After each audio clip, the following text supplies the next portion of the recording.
여러분 안녕하십니까? 이어서 춘천에서 전해드립니다.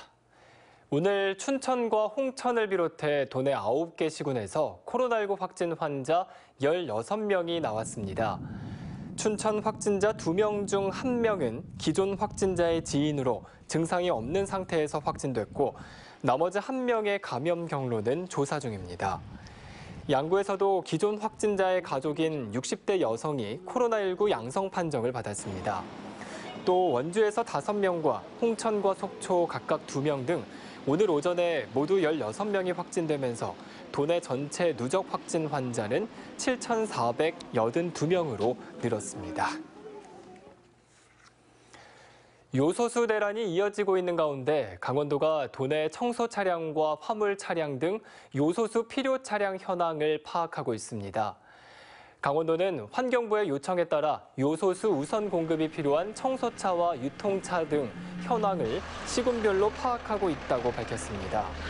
현재 민간 부분은 물론 쓰레기 수거 차량 등 공공 필수 차량도 요소수 부족 사태를 우려하고 있는 상황입니다.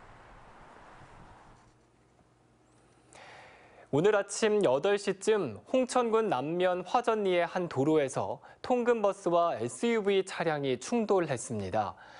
이 사고로 SUV 차량에 타고 있던 외국인 3명이 현재 숨진 것으로 추정돼 소방이 구조 작업을 벌이고 있습니다.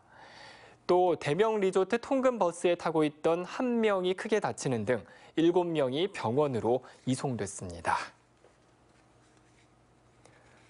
소나무 재선충병 확산 방지를 위해 춘천과 원주, 삼척 등 강원도 6개 시군 192헥타르에 대한 방제 작업이 펼쳐집니다.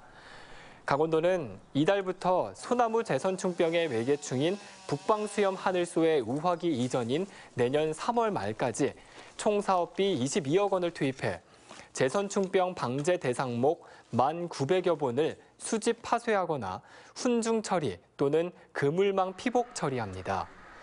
또 소나무류 반출 금지 구역별로 예찰 방제단 200여 명을 배치하고 이동 단속 초소 23곳을 설치해 재선충병의 인위적인 확산을 차단할 계획입니다. 오늘 18일 치러지는 2022학년도 대입 수능 시험을 앞두고 수험생을 격려하는 행사가 이어지고 있습니다. 강원도교육청은 2022학년도 수능 수험생을 응원하기 위해 지난 9월부터 강원도 모든 교직원이 작성한 응원 문구를 담은 대형 펼침막을 제작했습니다.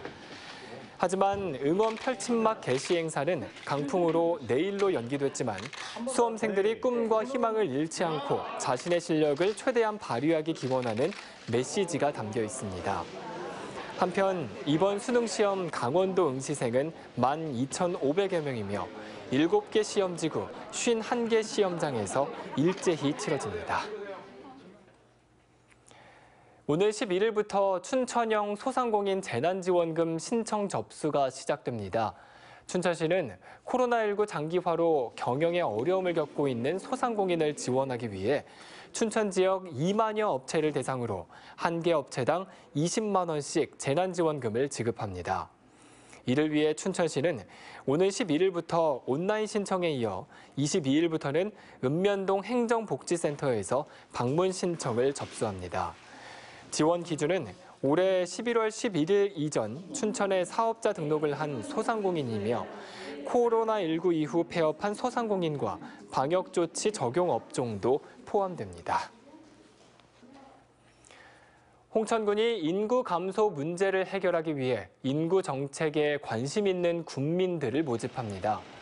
홍천군은 예비부부와 신혼부부, 학부모, 청년 등 인구 감소 문제의 심각성에 공감하는 군민과 함께 다음 달 3일 인구정책 원탁 토론회를 열겠다고 밝혔습니다. 신청을 희망하는 군민은 오는 26일까지 홍천군청에 직접 방문하거나 이메일을 통해 신청할 수 있습니다. 지금까지 춘천에서 전해드렸습니다.